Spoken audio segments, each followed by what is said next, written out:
Hello, and thank you for tuning in. My basic premise in this series of videos is this: America is the best country in the world, but we are not at our best right now. States that are comfortably blue or red are doubling down on policies that are red meat for their base, and the opposition to the majority of these states is moving to other states where they feel like they'll fit in better. I'm going to do a quick analysis of each state's strengths, weaknesses, opportunities, and threats. I'm going to look at how each state relates to their political friends, foes, and frenemies. I'm going to have fun with it, and we won't be too serious, but there is a lot to call each of these states out on. So here we go. And before we get too much further along, please consider liking this video and subscribing to my channel. Thanks. His Eminence Exuberance is a fan of Arizona. I have family here and I visit the state periodically. It's always warm and dry here, or it is whenever I come down. They have one of the most important national parks here in the northern part of the state, the Grand Canyon National Park. Phoenix is in a growth mode right now, and the east side of this metropolitan area is really starting to fill in.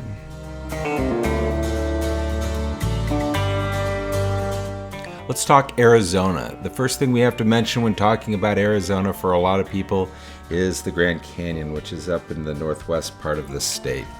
Hiking it from rim to rim forces one to really spend a lot of time in the canyon and appreciate it. There's more to it than taking a bus to get your picture taken in front of a trailhead. There's no place like this on Earth. Hell's Canyon is deeper and has these crazy things called trees, but it isn't nearly as long as the Grand Canyon. Next up is Flagstaff. Flagstaff is the gateway to the Grand Canyon. It sits at a high elevation. It's a nice, active, small city to be in, but it could use a fresh coat of paint. The next area I want to talk about is this large area up here where you have the Navajo Nation and its trust lands around it. It is the largest reservation in the United States. This is just one of 22 federally recognized tribes in Arizona. Arizona has the third highest population of Native Americans in the United States. Next up, just due south of Flagstaff, is Sedona. Sedona is a beautiful landscape with a bunch of transplants that are there, that are into crystals and have moved here over the last 20-30 years. That's my general impression of it. That and that there's great mountain biking here. Next up, you have the Phoenix area. Phoenix is one of the 15 largest metropolitan areas in the United States. Scottsdale, Mesa, and Gilbert are the dream destinations for many Midwesterners who want to retire here. Next up is Tucson, to the south. Tucson sits at a higher elevation than Phoenix, and it's not as hot. It has the University of Arizona here. It's a nice college town with a lot of old people in and around town that complain about all the noise the students make. The other thing I just want to point out is that you're near a lot of stuff in Arizona. It's less than a day's drive to go to fun places like way up here, Moab, which I don't think you can quite see on the map, but it's a day's drive. You can have Durango. You have Taos, isn't that bad of a drive. It's a long one, but you can get there in a day. LA, Vegas. There's lots of stuff nearby Arizona if you can drive. It's a great state, but it's also got a lot of neat places to visit that are nearby.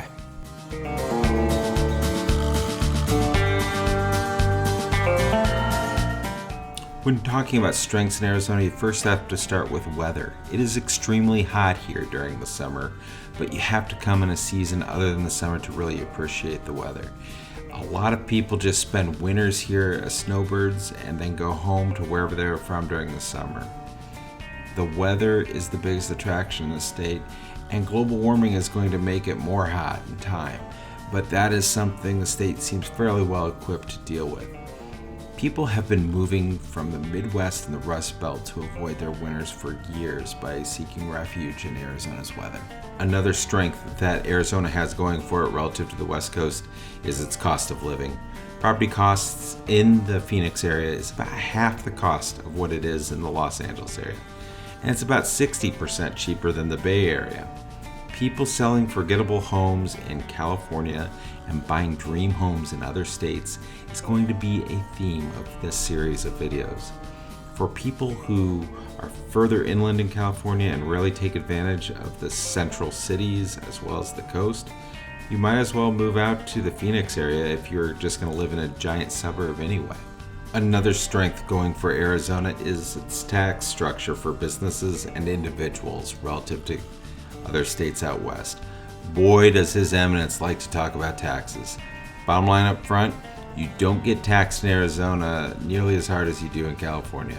Lower income tax and low property taxes are benefits that retirees have enjoyed about Arizona for years. When looking at the weaknesses of Arizona, I start with the relatively weak core of corporations that are based here. While you have a lot of multinational companies that have a presence here, the homegrown talent is a little bit lacking. Your Fortune 500 companies based in Arizona include Avnet, Freeport, McMoran, Reliance Steel and Aluminum, as well as Carvana. Not a murderer's row of companies, and some of these three aren't really durable.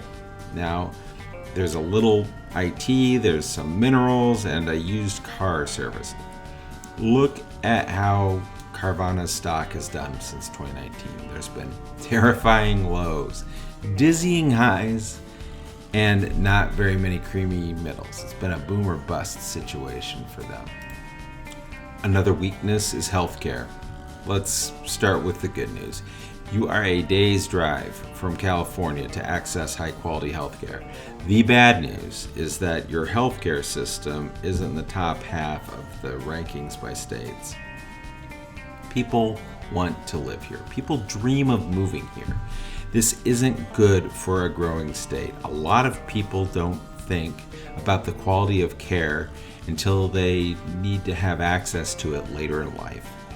You would expect this state of all states to have high quality health care as an attraction for old people, but instead this is actually a detriment. Another great big weakness for Arizona is its higher education system. Both Arizona State University and the University of Arizona failed to make the top 100 public university rankings for U.S. News and World Report.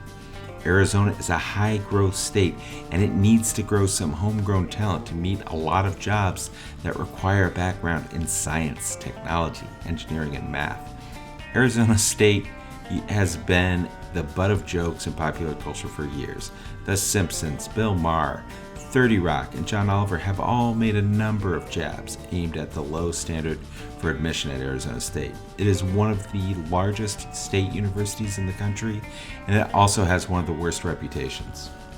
The higher education issue in Arizona is compounded when it comes to looking at how the state has contributed to the rise of for-profit university juggernauts like the University of Phoenix and Grand Canyon State University.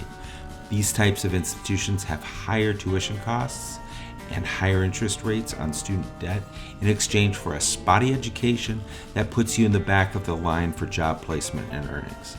It is particularly terrible in Arizona. California has 5 times as many people as Arizona does, and yet it has fewer students enrolled in for-profit colleges. If you're listening out there, always start with community technical colleges first. They offer pathways to family wage jobs in your area. It's cheaper and there's way less risk. Avoid for-profit schools at all costs. At the end of the day, Arizona needs transplants to bring these skills because they aren't being developed in its higher education system. As far as opportunities go, in Arizona, it's the same as it ever was, importing affluent people from other states. People spend a lifetime accumulating wealth and then get to the point where they don't have to live in their podunk town anymore. They want to move somewhere warm, near services, but it's also inexpensive as would be a plus. The Phoenix area is doing really well on 2 of these 3 criteria, but the cost of living here is starting to outpace that of the Midwest, where it used to depend on people moving from. The migration pattern is shifting with more people moving to Arizona from California and Washington State and places where it's more expensive to live than Arizona on the West Coast, rather than the Midwest and the Rust Belt. Arizona, as far as opportunities, it could just provide more incubators for homegrown businesses. You have a place that is cheaper to live than California, and you're really close to California. Invest more in public universities and encourage more entrepreneurialism. You already have a good starting point for taxes. Do more for entrepreneurs. Make people want to start their business here and live here. This shouldn't be that hard, and it seems like it is for some reason with this state. When you look at threats, political extremism is a pretty potent threat for the state of Arizona. Arizona is one of those states where Republicans and Democrats have to live together. I think this is a good thing. People need to talk to one another, understand where the other is coming from, and find a compromise or just a way to coexist with one another. In the before times, political candidates would say the right things during the primary process to make sure they had the support of their base, and then pivot towards the middle to get undecided or moderate voters in the general election. Now you have people like Carrie Lake, who is an election denier that is only interested in appeasing the most extreme and vocal part of their party. This hasn't been a recipe for winning a statewide election in Arizona so far. Another existential threat to Arizona is Las Vegas. Look, it's a draw when it comes to the differences in cost of living between Phoenix and Vegas. And Phoenix is a much larger metropolitan area than Las Vegas. So where's the threat? No one builds bigger and faster than Las Vegas right now. It has the 8th busiest airport in the country, while Sky Harbor in Phoenix is the 12th busiest airport in the country. Vegas is very vulnerable to slowdowns in tourism, and it is desperate to diversify its economy away from the tourism economy so it can be more resilient in down cycles. It's closer to Los Angeles by about 2 hours, and they're building a high-speed rail service between the two cities. Nevada has no personal income tax and has the 7th best tax climate in the United States. This is all to say that Las Vegas is a threat to Phoenix over the long term. They offer a lot of the same things, but Las Vegas seems to have a few more built-in advantages than Phoenix and Arizona does right now. There's a housing crisis right now in Arizona as well. A lot of affluent Californians have come and put stress on the housing inventory in Maricopa County. This is making it expensive for younger people with less income to start out on the home ownership ladder here. In time, many of the West Coast issues that you see, like homelessness, inflation, etc., all these issues look like they're starting to come for Arizona. And the final threat I'm going to address is farming. You may be asking yourself, His Eminence Exuberance, and thank you for addressing me as such, why aren't you talking about the lack of water as a threat? The Colorado River is going dry. Well, the water needed for consumption by people is not the threat. The threat is generated by continuing to farm in places that have no business farming or need to be farmed within reason. California is going to have to figure things out on the agriculture front. Water-intensive farming in deserts is not going to be sustainable during climate change. Far too much water is being siphoned out of the Colorado River for agriculture purposes, while consumers have greatly limited their use of water over the past 30 years. California has a lot of clout in Congress on both sides of the aisle in Southern California, and this is going to continue to draw out this issue for a period of time. Cities are using less water today, and even though we've seen substantial population growth, it's time to stop farming in places that have no business farming. At the 30,000 foot level, I consider myself pretty empathetic to people who are trying to come to our country through the southern border.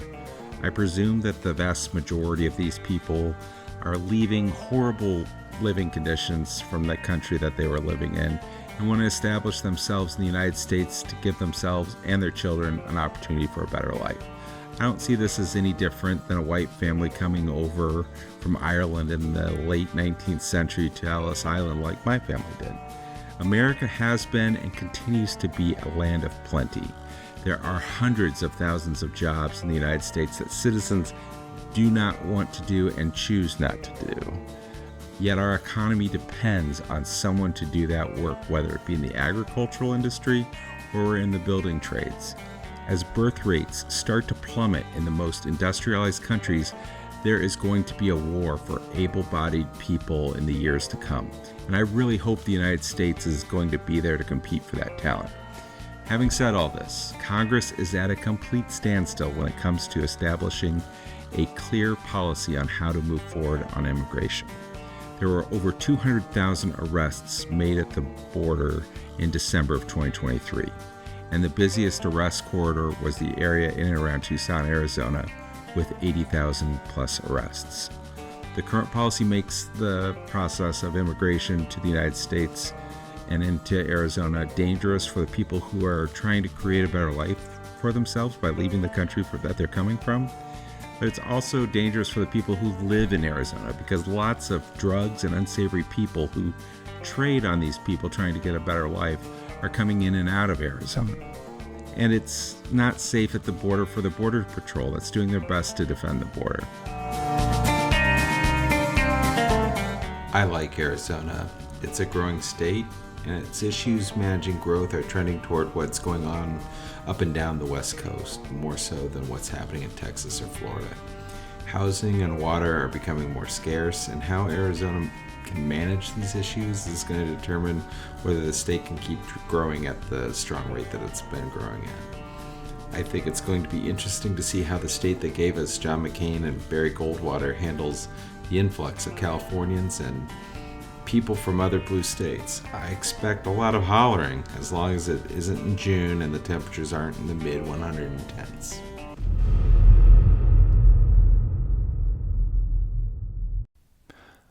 I went a little long on this one. Please let me know in the comments below what I could do better. Just trying to get better at making these sorts of videos. Hope you're having fun with them. Looking forward to making a lot more of them. Thanks.